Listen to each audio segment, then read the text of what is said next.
Hello and welcome back to my channel anime Prem. तो आज हम लोग एक्सप्लेन करने वाले हैं काइजू नंबर 8 के सीजन 2 एपिसोड 2 का। एपिसोड 1 के एंड में हमने देखा कि काफका को फर्स्ट डिवीजन में ट्रांसफर कर दिया जाता है, लेकिन फर्स्ट डिवीजन का कैप्टन गेन ये नहीं चाहता था। वो तो ये चाहता था कि काजू नंबर 8 को एक वेपन में कन्वर्ट करके उसे दे दिया जाए, लेकिन तभी काफका गेन से कहता है कि मैं बिना वेपन में कन्वर्ट हुए तुम्हारे काम आ सकता हूँ। एपिसोड 2 के स्टार्टिंग में हम देखते हैं कि पूरे शहर में अर्थक्वेक आ गया होता है, कई बिल्डिंगें गिरने लगती है और पूरे शहर के बीचों बीच एक बड़ा सा गड्ढा हो जाता है। और तभी वहाँ के लोग ये नोटिस करते हैं कि उस गड्ढे से बहुत सारे काइजू बाहर आने लगते हैं, जिस वजह से पूरे शहर में भगदड़ मच जाती है। और इधर दूसरी ओर फर्स्ट डिवीजन की ट्रेनिंग चल रही होती है, जिसमें सभी लोग बहुत ही बुरी तरह से थक चुके होते हैं, लेकिन इतना थकने के बाद भी काफका एक्स्ट्रा ट्रेनिंग कर रहा होता है और वो अपने मन में सोच रहा होता है कि वो अपनी वर्दीनेस को प्रूव करके रहेगा। और दूसरी ओर किकोरू फर्स्ट डिवीजन के कैप्टन के पास चली जाती है ताकि वो उससे पर्सनल ट्रेनिंग ले सके। लेकिन जैसे ही वो गेन के कमरे का दरवाजा खोलती है, वो देखती है कि गेन उसे देखते ही उसके सामने सर झुका लेता है और रोते हुए उससे कुछ पैसे मांगने लगता है और उससे कहता है कि पता नहीं कैसे मेरे पिछले महीने का पूरा सैलरी खत्म हो गया। जिसपे किकोरू बोलती है कि मुझे तो ऐसा नहीं लगता, जरा अपने पीछे देखो, तुमने कितने सारे अमेज़न बॉक्स मंगवा रखे हैं और क्या तुम्हें शर्म नहीं आ रही अपने जूनियर से पैसे मांगते वक्त। जिसपे गेन गिड़गिड़ाने लगता है और उससे कहता है कि प्लीज मुझे कुछ पैसे दे दो। तभी वहाँ पे काइजू का अलर्ट बजने लगता है, जिस वजह से फर्स्ट डिवीजन को उन काइजू से लड़ने के लिए बुलाया जाता है और वो सभी लोग काइजू से लड़ने के लिए तैयार होकर निकल जाते हैं। और इधर सभी शहर के लोग अपने आप को बचाने के लिए शेल्टर की ओर भाग रहे होते हैं, लेकिन इतने सारे लोग थे कि शेल्टर बहुत ही जल्दी फुल होने लगता है और सभी लोग को अपना रास्ता बदल कर दूसरे शेल्टर की ओर जाना पड़ता है। और इसी के बीच में एक छोटी लड़की के पैर में चोट लग जाती है, जिसके बाद वह घबरा के रोने लगती है। तभी उसका भाई उसे समझाता है कि तुम चिंता मत करो, फर्स्ट डिवीजन का कैप्टन यहाँ आता ही होगा और मुझे पूरा यकीन है कि गेन इन सभी काइजू को हरा देगा। तभी पीछे से एक काइजू उनके पास आ जाता है। तभी वो लड़का अपनी बहन को बचाने के लिए उस काइजू के सामने आ जाता है और उसे पूरा भरोसा होता है कि गेन उसे बचा लेगा। और वो काइजू जैसे ही उसे खाने वाला होता है, गेन ऊपर से लैंड करता है और उस काइजू को मार देता है। तभी गेन उस बच्चे से बोलता है कि तुमने मेरे नाम के आगे कैप्टन नहीं लगाया तो तुम्हें इसकी सजा मिलेगी और पनिशमेंट के रूप में घर जाके तुम्हें ये 10 बार पोस्ट करना होगा कि कैप्टन गेन कूल है। तभी फर्स्ट डिवीजन के कुछ सोल्जर्स आते हैं और उन बच्चों को वहाँ से लेकर चले जाते हैं। तभी सभी फर्स्ट डिवीजन के प्लाटून लीडर्स अपने अपने स्क्वाड को लेके काइजू को मारने चले जाते हैं और गेन सभी प्लाटून लीडर को ऑर्डर देता है कि वो काइजू को अपने अपने हिसाब से मार दे, लेकिन अगर कोई काइजू बच जाता है तो वो उन्हें न्यूट्रलाइजेशन सेंटर में लेके चले जाएंगे, जहाँ पे काफका और किकोरू उन सभी को हैंडल कर लेंगे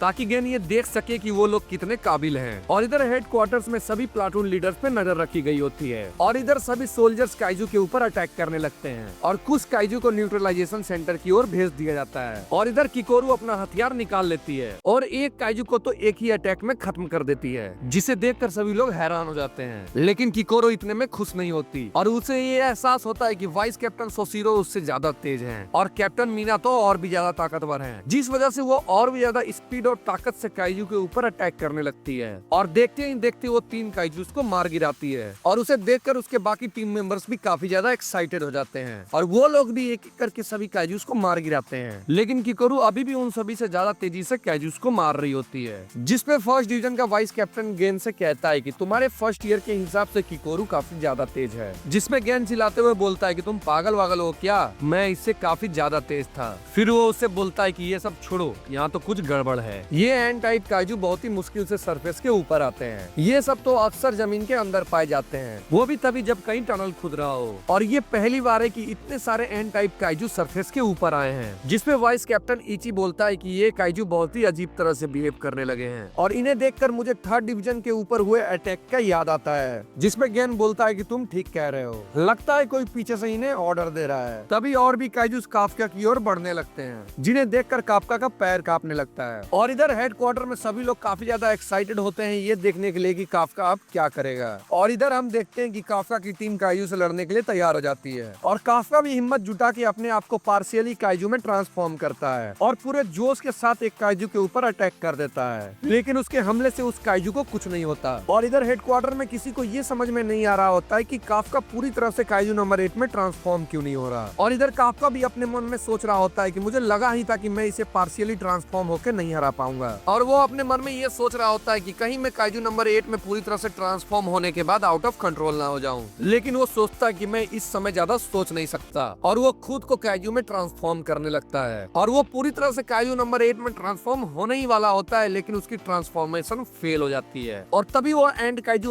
आता है और उसे उठाकर दूर फेंक देता है, जिस वजह से काफका को बहुत ही ज्यादा चोट लग जाती है। और इधर हेडक्वार्टर्स में समझ में नहीं आ रहा था कि ये काइजू में ट्रांसफॉर्म क्यों नहीं हो पा रहा है। तभी हेडक्वार्टर्स को एक नए काइजू की रीडिंग मिलने लगती है, जो कि काफका की टीम के आसपास ही होती है, जो कि काइजू नंबर 8 की तरह ही ताकतवर होता है। तभी काफका के पीछे की जमीन टूट जाती है और उसके अंदर से एक एंड काइजू बाहर आ जाता है, लेकिन असल में तो उसे काइजू नंबर 9 कंट्रोल कर रहा होता है। और काइजू नंबर 9 को देखकर सभी लोग वहाँ हैरान हो जाते हैं। तभी काइजू नंबर 9 कहता है कि मैं तो यहाँ पे इसलिए आया था क्योंकि मुझे ऐसा महसूस हुआ कि काइजू नंबर 8 यहीं पे कहीं है, लेकिन वो तो यहाँ पे है ही नहीं। तभी वो काफका की ओर देखकर कहता है, एक सेकंड, कहीं तुम ही तो काइजू नंबर 8 नहीं हो? चलो तुम्हें फिर जरा चेक किया जाए। और ऐसा बोलते ही वो काफका के ऊपर अटैक कर देता है, जिसकी वजह से काफका का शोल्डर डैमेज हो जाता है। तभी काफका खुद को बचाने के लिए फिर से काइजू नंबर 8 में ट्रांसफॉर्म होने लगता है, लेकिन इस बार भी उसका ट्रांसफॉर्मेशन फेल हो जाता है। और तभी गेन ये डिसाइड करता है कि वो काइजू नंबर 8 की मदद करने जाएगा। और तभी उसके सामने एक और एंड काइजू आ जाता है, और यहाँ पर भी हम देखते हैं कि इस एंड काइजू को भी काइजू नंबर 9 ही कंट्रोल कर रहा होता है। और ये देखकर गेन को समझ में नहीं आ रहा होता है कि दो काइजू नंबर 9 कैसे हो सकते हैं। और जैसे ये काइजू नंबर 9 बाहर आता है, सभी मरे हुए काइजू जिंदा होने लगते हैं। और इधर हेडक्वार्टर्स में भी ये एहसास हो जाता है कि ये जो हमला है वो 3rd डिवीजन के ऊपर जो हमला हुआ था उससे भी ज्यादा खतरनाक है। और इधर गेन अपने मन में सोच रहा होता है कि जब से ये काइजू नंबर 9 आया है, गेम पूरी तरह से बदल चुका है। और इधर काफका की टीम काइजूस को ठिकाने लगा रही होती है, और जैसे ही उन्हें पता चलता है कि काफका खतरे में है, वो लोग काफका को कवर फायर देने लगते हैं। लेकिन काइजू नंबर 9 एक ही चुटकी में उन्हें मार गिराता है, और वो अब ये डिसाइड करता है कि वो काइजू नंबर 8 को मारकर उसकी पावर को हासिल कर लेगा, जिस वजह से वो काफका के ऊपर हमला कर देता है। लेकिन काफका जैसे तैसे उसके हमले से बच जाता है। तभी वो एंड काइजू काफका के ऊपर हमला कर उसे दूर फेंक देता है। तभी काफका अपने मन में सोच रहा होता है कि ये काइजू नंबर 9 तो सच में बहुत ही ज्यादा खतरनाक है, और इसे मुझे किसी भी कीमत में हराना होगा। तभी काफका खुद को फिर से काइजू नंबर 8 में ट्रांसफॉर्म करने की कोशिश करता है, लेकिन इस बार फिर से उसका ट्रांसफॉर्मेशन फेल हो जाता है। और काफका को ये बिल्कुल समझ में नहीं आ रहा होता है कि वो ट्रांसफॉर्म क्यों नहीं हो पा रहा है। और इधर हेडक्वार्टर में इतामी इसाओ से कहता है कि तुम काइजू नंबर 8 को बचाने नहीं जाओगे। और वो इसाओ से कहता है कि मुझे पता है तुमने ये जरूर सोच रखा होगा कि जब काइजू नंबर 8 खुद पे आपा खो देगा तो तुम उसे बचाने जाओगे। और वो इसाओ को समझाते हुए कहता है कि तुम्हें ये बात जरूर याद रखनी है कि तुम जितनी बार उस काइजू वेपन को यूज करते हो, तुम्हारी लाइफ स्पेन कम होते जाती है। और इधर हम देखते हैं कि काइजू नंबर 9 फिर से काइजू नंबर 8 के ऊपर अटैक करने के लिए तैयार हो जाता है, और तभी किकोरू आती है और उसे बीच में से काट देती है। लेकिन काइजू नंबर 9 फिर से जुड़ जाता है, जिसपे काइजू नंबर 9 किकोरू से बोलता है कि ऐसा लगता है कि हम पहले मिल चुके हैं। जिसमें किकोरू बोलती है कि तुम्हें वो याद करने की कोई जरूरत नहीं है, क्योंकि आज तुम यहाँ पर मेरे हाथों से मरने ही वाले हो। और तब किकोरू अपनी सूट की पावर को बढ़ाने लगती है। और इधर दूसरी ओर दूसरा काइजू नंबर 9 भी उधर काइजू नंबर 8 को मारने जाने के लिए तैयार हो जाता है, जिसपे गेन कहता है कि तुम अभी नहीं जा सकते क्योंकि तुम्हारे सामने कैप्टन गेन खड़ा है। और ये सुनते ही काइजू नंबर 9 गेन के ऊपर हमला कर देता है, लेकिन गेन उसके हमले से बड़ी आसानी से बच जाता है। और देखते ही देखते कैप्टन गेन उसके ऊपर हमला कर देता है। और इधर हेडक्वार्टर्स में सभी लोग इस फाइट को देख रहे होते हैं, और इसाओ अपने मन में सोच रहा होता है कि ये ट्रायल नेक्स्ट जनरेशन का है, तो इसीलिए इन काइजू को इन्हें हैंडल करना होगा। और इसी के साथ हमारा ये एपिसोड यहीं पे खत्म होता है। तो अगर आपको हमारी ये वीडियो पसंद आई तो इसे लाइक करें, शेयर करें और हमारे चैनल को सब्सक्राइब करना ना भूलें।